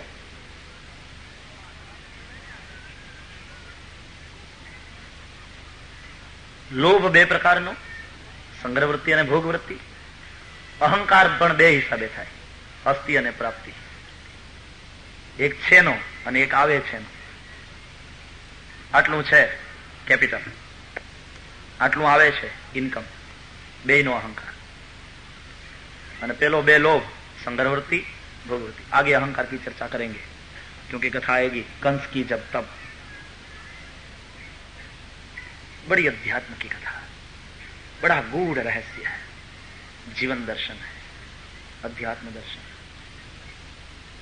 अंतिम ग्रंथ છે વેદવ્યાસનો। આની રચના કર્યા પછી કઈ રચવા જેવું બાકી રહ્યું નથી। કલમ રખ દી હે ફિર। સંગ્રહવૃત્તિ લોભનો નાશ કર્યા પછી મનુ અને શત્રુપાનું દાંપત્ય શરૂ થયું, સમજાય છે? ગ્રહસ્થાશ્રમમાં પ્રવેશ કરો સંગ્રહવૃત્તિ લોભનો નાશ કર્યા પછી, નહીં તો પાપ તરફ ખેંચાઈશ। મનુ શત્રુપાના દિવ્ય દાંપત્યથી એને ત્યાં 5 સંતાન થયા, 3 પુત્રી 2 પુત્ર। આહુતિ, દેવહૂતિ અને પ્રસૂતિ 3 પુત્રી। પ્રિયવ્રત, ઉત્તાનપાદ 2 પુત્ર। એમાં પહેલા દેવહૂતિની કથા આવે છે। દેવહૂતિનું લગ્ન કરદમ ઋષિ સાથે થયું છે। કરદમ બ્રહ્માજીના પુત્ર છે, છાયામાંથી પ્રગટ થયા છે, બ્રહ્માના મનથી મરીચી થયા છે, ગોદમાંથી નારદજી થયા છે। આવી રીતના બધા બ્રહ્માના આ બધા માનસી સૃષ્ટિના ઋષિઓ છે। તો કરદમ ઋષિને બ્રહ્માજીએ કહ્યું કે બેટા તમે ગ્રહસ્થાશ્રમમાં પ્રવેશ કરો। કરદમ ઋષિએ વિચાર કર્યો, પિતાની આજ્ઞા શિરોમાન્ય કરું, પણ સ્વયં બ્રહ્મ મારે ત્યાં પધારે પુત્ર બનીને તો મારો ગ્રહસ્થાશ્રમ દિવ્ય બને। આવી ઈચ્છાથી કરદમ ઋષિ તપશ્ચર્યા કરવા લાગ્યા। વર્ષો વીત્યા, કરદમ ઋષિએ તપશ્ચર્યા કરી છે, કઠિન તપ કરી। ત્યારે એમની તપશ્ચર્યાથી પ્રસન્ન થઈ અને પરમાત્મા કરદમ ઋષિની આગળ પ્રગટ થયા છે। પરમાત્માનું દર્શન થયું, પરમાનંદ થયો। સ્તુતિ કરી કરદમ ઋષિએ, આંખમાંથી અશ્રુ નીકળ્યા। અશ્રુ એ પ્રાર્થનાની ભાષા છે।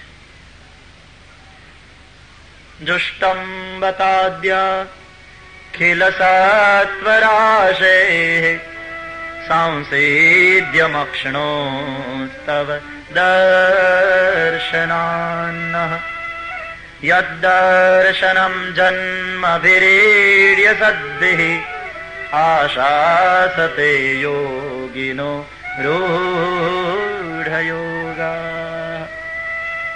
યે માયયાતે હતમેઘસત્વત પાદારવિંદમ ભવસિંધુપોતમ યે માયયાતે હતમેઘસત્વત પાદારવિંદમ ભવસિંધુપોતમ ઉપાસતે કામલવાય તેષાં રાશીશ કામાન નિરયેપિયેસ્યુઃ ઉપાસતે કામલવાય તેષાં રાશીશ કામાન નિરયેપિયેસ્યુઃ। રાગ દરબારી કાનડા।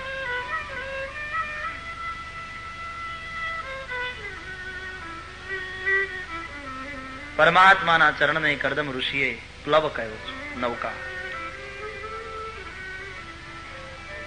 પોતમ પાદારવિંદમ ભવસિંધુ પોતમ, ભવસિંધુને તરવા માટે આપના ચરણારવિંદ પોતમ નૌકા સમાન છે। અને એ જ ઉપમા તુલસીજી રામાયણમાં આપી છે। યત્પાદ પ્લવમેકમેવ હિ ભવામ બોધે સ્થિતિર્ષાવતામ વંદેહમ તમશેષ કારણ પરમ રામાખ્યમીશમ હરિમ। યત્પાદ પ્લવ, પ્લવ એટલે પણ નૌકા, પોતમ નૌકા। સાગરને તરવા માટે નૌકાની જરૂર છે। ભવસાગરને તરવો હોય તો પરમાત્માના ચરણરૂપી નૌકાનો આશ્રય લો। સ્તુતિ કરતા કરદમ ઋષિની આંખમાંથી જે અશ્રુ નીકળ્યું એ અશ્રુ બિંદુથી બિંદુ સરોવર થયું। ગુજરાતમાં 2 મોટા સરોવર છે, એક બિંદુ સરોવર અને બીજું નારાયણ સરોવર। 2 મોટા ધામ છે, એક દ્વારકા, બીજું સોમનાથ। શિવજી બિરાજે, હરિ અને હર બંને બિરાજે છે।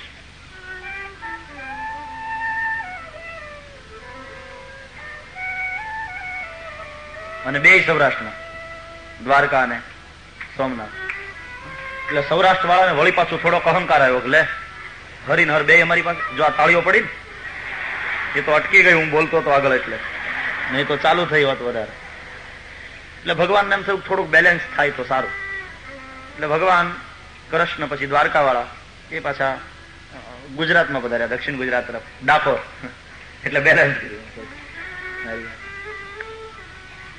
એટલે પછી દિવસે અહીંયા રહીને રાતને અહીંયા રહીને એવું બધું તમે કથા સાંભળી હશે ડાકોરના. ગુજરાતની ભૂમિ ધન્ય છે અને ગુજરાતીઓની ખુમારી જ્યાં જ્યાં વસે એક ગુજરાતી ત્યાં ત્યાં સદાકાળ ગુજરાત. પછી ભલે ને બ્રિટન હોય, સ્વીડન હોય કે સ્વિટ્ઝરલેન્ડ હોય, પણ જ્યાં ગુજરાતી ત્યાં એક એક ગુજરાત ન ઉભું કરે તો એનું નામ ગુજરાતી નહીં. અહીંયા ગુજરાત ઉભું થયું. બે સરોવર, બે મહત્વના ધામ, મોટા મોટા ઋષિઓના આશ્રમો, કર્મનો કિનારો નર્મદાજી ગુજરાત છે. એટલે કર્મયોગી બહુ છે ગુજરાતીઓ, નહીં? નર્મદાજી ને કર્મનો કિનારો. રવિવારે ખુલ્લી રાખીને બેઠો દુકાન. કર્મયોગી કરો ને, ચાલુ રાખો આપણે. જે 1,500-2,000 પાઉન્ડ નો બકરો થયો નર્મદાજી ગુજરાત કર્મનો કિનારો કહેવાય છે. અને યમુનાજી એ બાજુથી વહે મથુરા ના બધું, એ ભક્તિનો કિનારો છે. એટલે તમે જોજો ત્યાં બધા મહાપ્રસાદ, ભોજન ને ભજન, એ બહુ કામ બામ નહીં. ભજન કરે, ભોજન કરે ને પછી રાધે રાધે કરવાનું. માલમાં ચકાચક. તમે જોજો ચોબા मथुरा चकाचक भात ना खाए और भजन भी बड़े भाव से करते हैं, प्रेम मस्ती से भक्ति करते हैं. गंगा नो किनारो એ જ્ઞાન નો કિનારો. તુલસી થોડી ઉલટી ઉપમા આપે છે, કારણ કે તુલસીનું એની પછવાડે દર્શન છે. તુલસી ગંગાને ભક્તિ કહે છે, યમુનાને કર્મ કહે છે અને સરસ્વતીને જ્ઞાન કહે છે. પણ સામાન્ય રીતે નર્મદાજીનો કિનારો એ કર્મનો કિનારો છે. કોઈ પણ ઋષિ નર્મદાને કિનારે આવીને તપશ્ચર્યા કર્યા વિના મહાન થઈ શક્યો નથી. कर्मभूमि है नर्मदा जी, दिव्य भूमि. साधना करनी हो नर्मदा जी के किनारे पर कर. बिंदु सरोवर थे ક્યાં છે? સિદ્ધપુરમાં. ભગવાનની સ્તુતિ કરી, માગવાનું કહ્યું ત્યારે કરદમ ઋષિએ વિચાર કર્યો કે જગત પિતાને એમ કેમ કેવું કે તું મારો પુત્ર બનીને આવે, તો અવિવેક કહેવાય ને. બોલે પ્રભુ તમારા જેવો પુત્ર છે. ભગવાને કહ્યું મારા જેવો બીજો ક્યાં? મનુએ પણ માગ્યું ને, ચાહવું તુમહી સમાન સુત પ્રભુ સન કવન દુરાવ. તો ભગવાને કેવું પડ્યું કે આપ સરિસ ખો જાઉં કહ જાય, નૃપ તવ તનય હો મેં આઈ. ઋષિ હું જ તમારે ત્યાં પુત્ર બનીને આવી સાંખ્ય યોગનો પ્રસાર અને પ્રચાર કરવા માટે. આજથી ત્રીજે દિવસે મનુ મહારાજ એની સ્ત્રી શત્રુપા અને પુત્રી દેવહૂતિને લઈ રથમાં બેસી તમારા આશ્રમમાં આવશે. તમે શત્રુપાનું દેવહૂતિનું પાણી ગ્રહણ કરો, તમારે ત્યાં પુત્ર બનીને આવીશ. ભગવાન વરદાન આપીને અંતર ધ્યાન થયા. કરદમ ઋષિ પોતાના આશ્રમમાં આવ્યા. ભગવાને કીધેલા સમયની રાહ જોવા લાગ્યા. પ્રભુએ કીધેલો સમય આવ્યો અને આશ્રમમાં રથ આવ્યો. રથ ઉભો રહ્યો. 3 જણા ઉતર્યા, મનુ, શતરૂપા અને પુત્રી દેવહૂતિ. સામાન્ય વ્યક્તિ નથી, રાજા છે મનુ, સાથે રાણી છે શતરૂપા અને રાજકુમારી છે દેવહૂતિ. અતિથિઓના સ્વાગત માટે 3 આસન આપ્યા. 3 જણાએ ઋષિને વંદન કર્યા. મનુ અને શત્રુપા તો આસન ઉપર બેઠા, પણ દેવહૂતિએ વિચાર કર્યો કે મારા માતા પિતા આની સાથે પરણાવવા માટે મને અહીંયા લઈ આવ્યા છે. એમણે આપેલા આસન ઉપર બેસું તો સેવા કરાવરાવી ગણાય. હું તો સેવા કરવા આવીશ, કરાવવા નહીં. પણ એમણે આસન આપ્યું એનો અર્થ એમ કે આજ્ઞા કરી. એટલે જો ન બેસું તો આજ્ઞાનું ઉલ્લંઘન થાય, જો બેસું તો સેવા સ્વીકારી ગણાય, ન બેસું તો આજ્ઞાનું ઉલ્લંઘન થાય. બરાબર ફસાયા. અને કરદમ ઋષિ જોતા હતા કે હવે શું કરે છે, પરીક્ષા જ કરે છે. અંતે દેવહૂતિ માતાએ નિર્ણય કર્યો, આસન ઉપર ન બેસતા આસન ઉપર પોતાનો વરદસ્ત પધરાવ્યો, આસનને આમ વાળીને બાજુ મૂક્યો અને પછી પોતે બિરાજ્યા. એટલે એપ્લિકેશન ફોર્મ ઉપર રાઈટ નો શેરો મારી દીધો. બરાબર છે. આનો અર્થ કે પરીક્ષા તો થતી હતી એ કાળમાં પણ, તો આજે થાય એમાં શું નવાય? થવી જોઈએ. હું તો કહું અનિવાર્ય, આખી જિંદગીનો સવાલ છે ભાઈ. ભાઈ વારે ઘડીએ તમે ટેમ્પલેટ કઈ નીકળી જાઓ, એ ભારતીય સંસ્કૃતિ ના પડે. તો અગ્નિની પરિણ્યા મૃત્યુ પર્યંતના એ સંસ્કાર. અરે ભવો ભવનું બંધન છે. ત્વમે એવ ભરતા ન ચ વિપ્રયોગા. સીતાજી ધરતીમાં સમાતા કહેતા જાય. આર્ય નારીની તો ખુમારી કંઈક જુદી છે. નહીં તો એ સીતાના ઉપર કંઈ વીતવામાં બાકી નથી રહી. માંડ સુખનો સૂર્યોદય થયો હતા, વળી એક ધોબી બોલ્યો અને રામે ત્યાગ કર્યો. ગર્ભવતી જગદંબા સીતા જંગલમાં એકલી અટોલી વાલ્મીકીને સાચવે, પણ છતાંય સીતાજીને પોતાની ચિંતા નહીં, રામની ચિંતા સતા કે મારા વિના એનું ધ્યાન કોણ રાખશે? લક્ષ્મણજી, એને વિજરણા કોણ વાશે? એને ભોજન કોણ કરાવશે? રામની ચિંતા સતા. અને ધરતીમાં સમાતા પણ માગે છે. ત્વમે એવ ભરતા ન ચ વિપ્રયો. જન્મ જન્મ સતી પણ દક્ષ સુતા સતી મરત હરિસન બરુ માગા. જન્મ જન્મ શિવપદ અનુરાગા. આ આર્યના કઈ કપડા બદલાવે એમ તો જન્મ જન્મનું બંધન છે, જન્મ જન્મનો સંબંધ છે. પરીક્ષા કરી. પણ એ એક સવાલ પેદા થાય કે ભગવાને જે પાત્ર બતાવ્યું એ પછી ઉચિત જ હોય, યોગ્ય જ હોય, તો પછી પરીક્ષા કરવાની શું જરૂર? પણ ભાગવતમાં એ તમને જોવા મળશે કે ભગવાને બતાવ્યું પાત્ર છતાં પણ કરદમ ઋષિએ પરીક્ષા કરી. રામાયણમાં તમને જોવા મળશે ભગવાને બતાવ્યું પાત્ર છતાં શિવજીએ પરીક્ષા કરી. નહીં તો સ્વયં પરમાત્માએ બતાવ્યું છે. અબ બિનતી મમ સુનહુ શિવ, જો મો પર નિજ નેહુ, જાઈ બિબાહુ શૈલ જહી, यह मोहि मांगे देहु. स्वयं रामजी એ अपने इष्ट ने बताया है जिस पात्र. પછી શંકા કરવાની જરૂર નથી. પછી સપ્તર્ષિઓને મોકલવાની શું જરૂર પરીક્ષા માટે? પણ શિવજીએ મોકલ્યા. તો આનો અર્થ અવિશ્વાસ? અરે અવિશ્વાસનું શિવજી સ્વયં વિશ્વાસનું ઘનીભૂત સ્વરૂપ છે.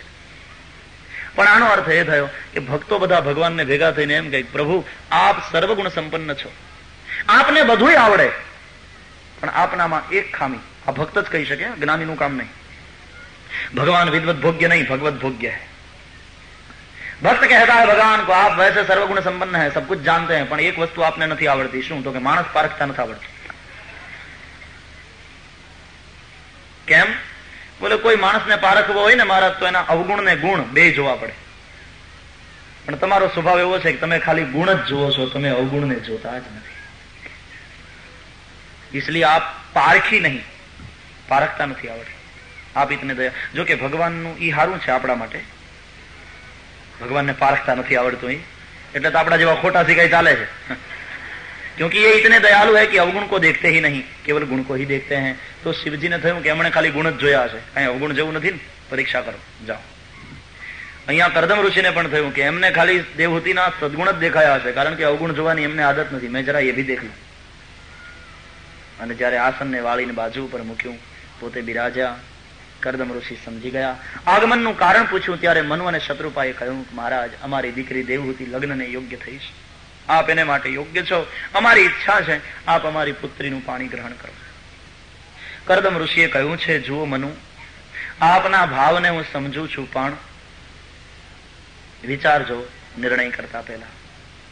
તમારી પુત્રી રાજકુમારી છે, રાજમહેલમાં રહી છે, અને હું ઋષિ જંગલમાં રહેનારો, ઝૂંપડામાં રહેનારો, કંદમૂળ ફળ ખાઈને જીવનારો તમારી રાજકુમારીને અહીંયા નહીં ફાવે. મહારાજ, અમારી દીકરી રાજકુમારી તે બરાબર છે, પણ નાનપણથી એને ભગવત ભક્તિમાં રસ છે. રાજમહેલમાં રહી છે, પણ સદા સાદાઈથી જીવી છે. અમે આના લગ્નને માટેની તૈયારી કરી ત્યારે અમારી દીકરીએ અમને ના પાડી કે અમાને પરણવું નથી, પરણવાની ના પાડી. અમે કહ્યું, બેટા શું કામ પરણવું નથી? દીકરી તો સાસરે શોભે.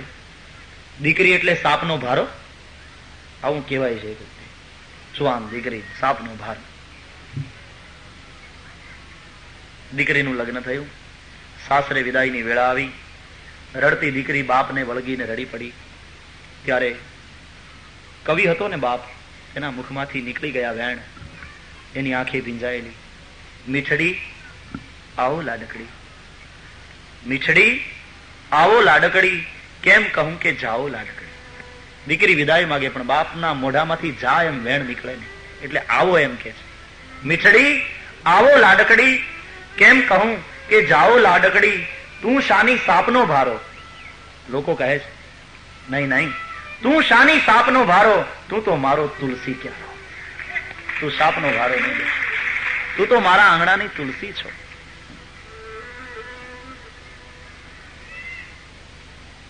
દેવહૂતિએ પોતાના પિતાને કહી દીધું છે કે યા તો મને પરણાવો નહીં, અને જો પરણાવો તો કોઈ વિલાસી રાજકુમાર સાથે ન પરણાવશો, એને બદલે કોઈ ભક્ત અથવા કોઈ સંત ઋષિની સાથે પરણાવો, જેથી કરીને મારું ભજન, મારી સાધના ચાલુ રહે. એ તો ઘણી વાર સાધના નાનપણથી ચાલુ હોય પણ દીકરીને એવે ઠેકાણે નાખી દે બાપ.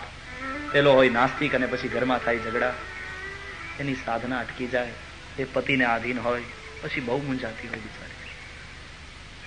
અને તેથી જ મહારાજ અમારી પુત્રીને અમે તમારી પાસે લાવ્યા છે.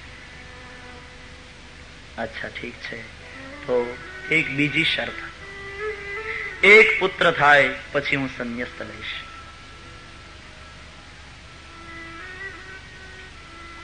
મનુ અને શત્રુપાએ દેવહૂતિની સામે જોયું. દેવહૂતિ મૌન રહ્યા. મૌનમ સ્વીકૃતિ લક્ષણમ. મૌન હોય એનો અર્થ હા સ્વીકાર, ભલે બાળજી, હા સ્પષ્ટતા કરી દઉં, પછી તમને તમારી દીકરીને એમ ન થાય કે સંન્યાસી થઈ જવું તું તો પરિણ્યા શું કામ. બાપજી અમારી દીકરી તો સાધના માટે આપને પરણે, સંસારિક સુખ માટે નહીં. શરત મંજૂર રાખી, વિધિપૂર્વક પોતાની દીકરીનું કન્યાદાન. ઘણા લોકો આ કન્યાદાન શબ્દની સામે વિરોધ કરે, એમાં ઘણા સુધરેલીને આગળ પડતી નારીઓ ખાસ વિરોધ કરે. એ કન્યા એ કઈ ચીજ છે કે દાનમાં આપી દીધી, એ કોઈ કોમોડિટી છે, કોઈ વસ્તુ છે. કન્યાદાન શબ્દ બાપને માટે બહુ સારો, કારણ કન્યાદાન એટલા માટે શ્રેષ્ઠ છે કે બીજા બધા દાન એવા છે કે જે દાન આપ્યા પછી ઉલટાનો માણસનો અહંકાર પોષાય છે કે હું દાની, મારું નામ બોલાણું, મેં આટલા રૂપિયા આપ્યા, તકતીમાં મારું નામ લાગ્યું. બીજા બધા દાન કરતી વખતે માણસ આમ જરાક અક્કડ થાય, અહંકારથી થોડું એનો અહંકાર પોષાય છે, દાન આપે.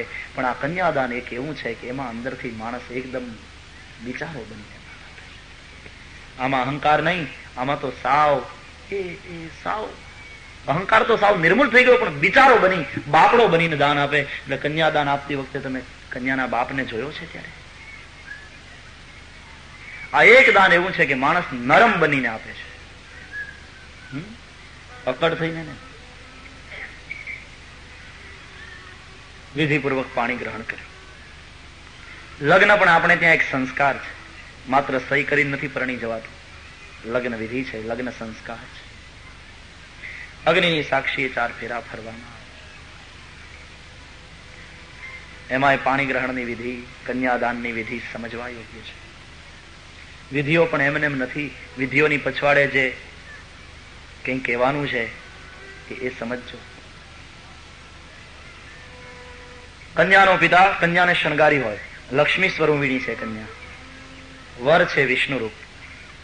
એને આસન આપે, બેસાડે. વિષ્ટરો વિષ્ટરો વિષ્ટર પ્રતિગ્રહ્યતામ પ્રતિગૃહણામી. આસન આપે, વિષ્ટર આપે, અર્ઘ્ય આપે. અર્ઘો અર્ઘો અર્ઘ પ્રતિગ્રહ્યતામ પ્રતિગ્રહણામી ઇતિ પ્રતિવચનમ. એના ચરણ ધોવે, વિષ્ણુ રૂપ છે વર. અને પછી કન્યાદાન કરતી વખતે લક્ષ્મી સ્વરૂપિણી કન્યાને શણગારી હોય વસ્ત્ર આભૂષણથી. કન્યાના હાથમાં કન્યાનો પિતા એક પાણીની આચમની આપે,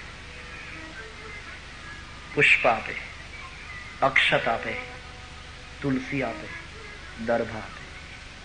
શું કામ આ બધું? વિધિ સમજો. અમસ્તું જ બધું નથી બનાવી નાખ્યું.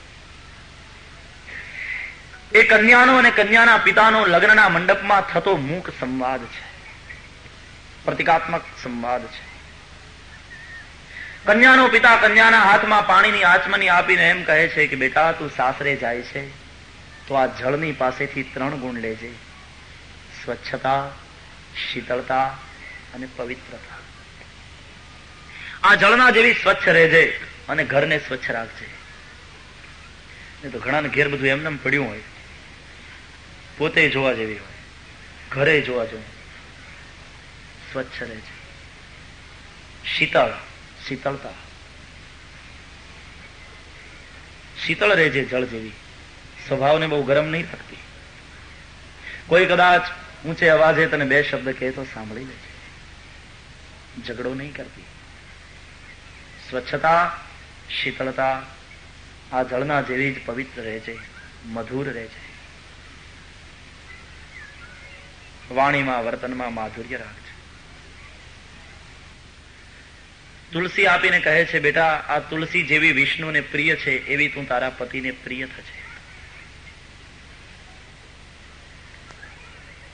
પતિને તારા પ્રેમથી ને તારી સેવાથી વશ કરજે. પુરુષને વશ કરી શકાય છે પ્રેમથી, સેવાથી. આમને આમ કડપ જમાવા માંગે તો એમ ન થાય. પછી તુલસી વિના વિષ્ણુ કંઈ ગ્રહણ ન કરે, કંઈ સ્વીકારે નહીં.